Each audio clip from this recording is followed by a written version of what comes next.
Bubba Wallace wins a weather-affected Brickyard, and he shakes it up on the playoff cut line, so let's get into it. Coming up next.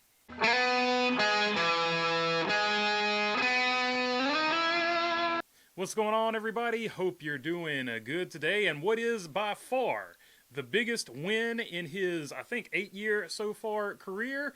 Bubba Wallace wins the Brickyard 400 for 2311. It is his third career win all time. The other two coming at Kansas and Talladega. This one by far trumps both of those, and by far his biggest win because it's the first crown jewel for him, but not only the first crown jewel for him, the first crown jewel for 2311 as well. We're going to touch on that here in just a minute. But it also puts him at 106 all-time, passing Derek Cope and Marcus Ambrose on the all-time wins list. And it ties him with names like AJ Allmendinger, Eric Jones, Chase Briscoe, and Austin Cindric as far as current active drivers, and also puts him over here with past drivers like Elliott Sadler, Robbie Gordon, and Eric Almirola, ironically enough, given the history between those two. And in Victory Lane, you could hear what a relief it was for him to get this win. Basically saying, with all of the noise in the background referring to the lawsuit, feeling that extra pressure, and he also let it be known that he was hearing the talk about how long it had been in between wins for him, and in fact said it's been exactly 0 days since the last win, so he was feeling the pressure, no doubt about that, and he answered the call today and silenced that pressure, at least for the time being, locking himself into the playoffs, which we'll get into in just a minute. But it is by far the biggest win also for 2311 because, like I said earlier, it is their first crown jewel. Now, they have won 7 races with the 45 car, including 1 race in the 45 car at Kansas where Bubba Wallace was driving it. And this is now 2 race wins in the 23 car. The 35 car still doesn't have a win, giving them a grand total of 9 wins all time. But this is their first Brickyard and, of course, 2311's first crown jewel. So big day for the entire organization, big day for Bubba Wallace, and also big day because, well, 2311 is suing NASCAR and winning one of NASCAR's bigger crown jewel races. Just going to be a big day all the way around. Denny Hamlin as a team owner and Michael Jordan get to kiss the bricks over there at Indy. And for all the good and bad with this new car, with Trackhouse now at 12 wins and with 2311 now at 9 wins, it shows that with the parity of this new car, at least new startup teams do have an opportunity to come out here and compete with other teams. Of course, Trackhouse getting a lot of help from other organizations, and 2311, of course, obviously getting help from JGR. But it does show the parity of this car that a smaller team can come in here and get wins early on as a startup. And it is also the first win for 2311 this season as well. Teammates Tyler Reddick and Riley Herbst still looking for that first win, although Tyler Reddick sitting in a good point situation to get into the playoffs. Speaking of which, Bubba Wallace was on that cut line, and this win does shake up the playoffs. So let's take a look at that cut line right now as it stands. Now you see your people locked in there. Denny Hamlin leading the way with 4 wins. Of course, team owner of 2311. Kyle Larson here with 3 wins. Christopher Bell, Shane Van Gisbergen also 3 wins. Then William Byron, Ryan Blaney, Austin Cindric, Chase Briscoe, Bubba Wallace, Joey Logano, Chase Elliott, Ross Chastain, and Josh Berry all locked in with 1 win at plus 138. Took a little bit of a hit today with that caution there toward the end where he ran into somebody is Tyler Reddick, but still sitting in a nice position at 138 as long as 3 other drivers not named Tyler Reddick get a win here in these last few races. Alex Bowman and Chris Buescher also here on the cut line, plus 63 for Bowman and plus 42 for Buescher. Ryan Preece now minus 42 and minus 81 for Kyle Busch, 95 for Ty Gibbs, and AJ Allmendinger basically in a win or go home situation as far as the playoffs are concerned. And although Ryan Preece can still possibly point his way in, that is only if somebody below them doesn't win a race and bump out the man that he is now 42 points behind, because in that scenario, you have to be in a win or go home situation. And given the possibility of something like that happen, I feel like everybody at this point below the cut line, and even some of the guys that are on the cut line, have to have the mentality of win or go home, because this Bubba Wallace win basically made that gap to the cut line so big. that you're just going to have to go out there and stop worrying about points and worrying about some crazy strategies and scenarios to try to get your way into the playoffs, especially if you don't have the speed that week. You're going to have to rely on some strategy. So I think going forward, we're going to see some really extreme, some really aggressive strategies these next few weekends of the regular season. Speaking of the regular season has its own points to look at and the bonus points that come with being the regular season champion that will help you in the playoffs. And right now, Chase Elliott continues to lead that, but the margin is slim. He is only now +4 over William Byron. Kyle Larson is at -15 behind both of them, and then -20 for Denny Hamlin, -62 for C. Bell, and -71 for Tyler Reddick. So with just a few races left to go, the regular season championship is heating up as well, and the bonus points that will go with that. All right, so that was the points and all that, but how about the race itself? There wasn't a ton of passing. People wanted the Indy Oval for a long period of time. They did not want to go back to the road course.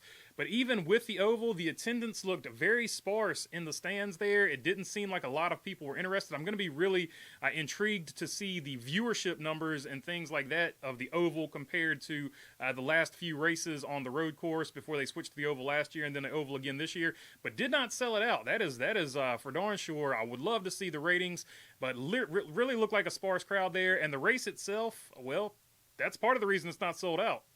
Because as hard as it is to pass, at least in the Xfinity Series, you saw some passes and some great racing in the Xfinity Series for their version of this race. The Cup Series car just doesn't line up really well with this track. And the passing here was just really, really, really difficult. So to get around somebody, you really had to have a push from behind, it seemed like, in this particular race. And I don't think a lot of people just care for the product of the racetrack with this particular race car. Now, hopefully NASCAR amends some things on this car next year and can make it better. But I think the biggest reason that you didn't see a ton of fans in the stands is the racing product on the track. The car that NASCAR currently has here just does not race well. The other issue, of course, could be weather. A lot of people, maybe they didn't show up because of the weather. In fact, this one got stopped. And a lot of people making a big deal about it. Oh, it got stopped. They were trying to help or hurt this or that driver.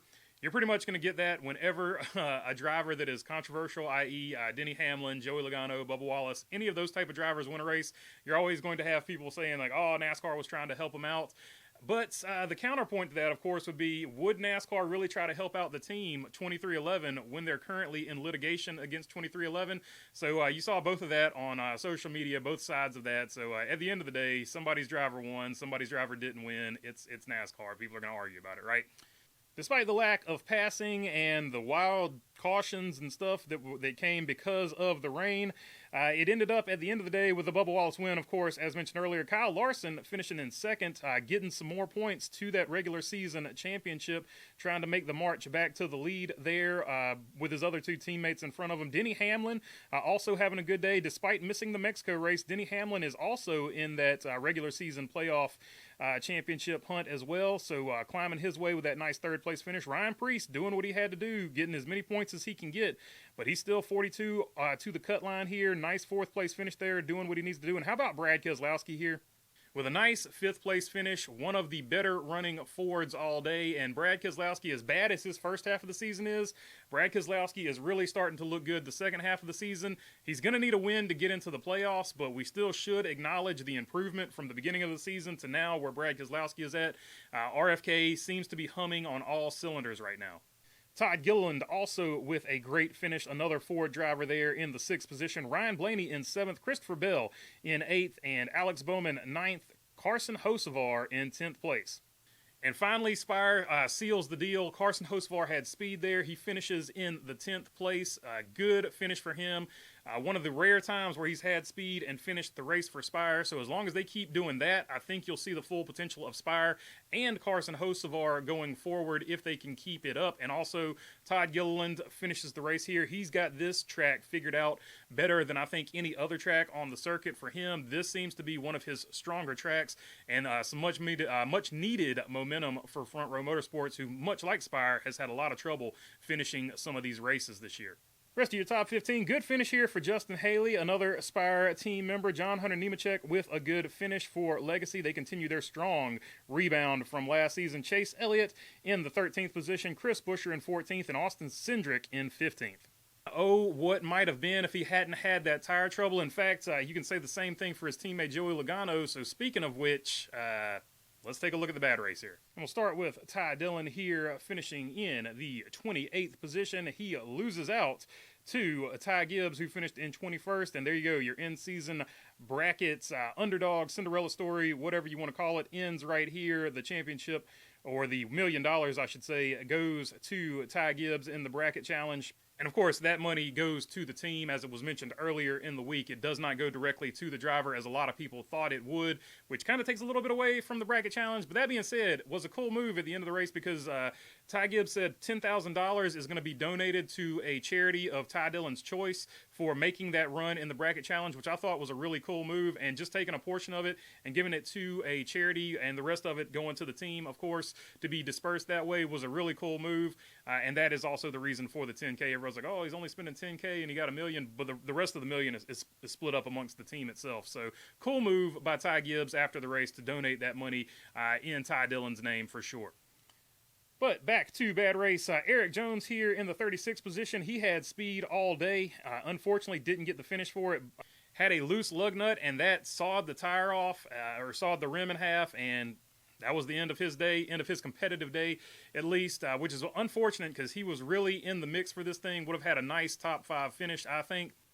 And it's also a bad day for everybody on the cut line, which I've already mentioned up there. So everybody that was on the cut line chasing Bubba Wallace, bad day for them, because Bubba Wallace gets the win, and now that cut line is 42 points. So everybody is in a win or go home situation. So bad for them, but I think it's going to be good for the viewers at home and the viewers at the racetrack, because, well, I think you're going to see some really aggressive strategies from here on out. But yeah, that's all I got for you on this one. I hope you enjoy the rest of your Monday. Until the next one. Peace.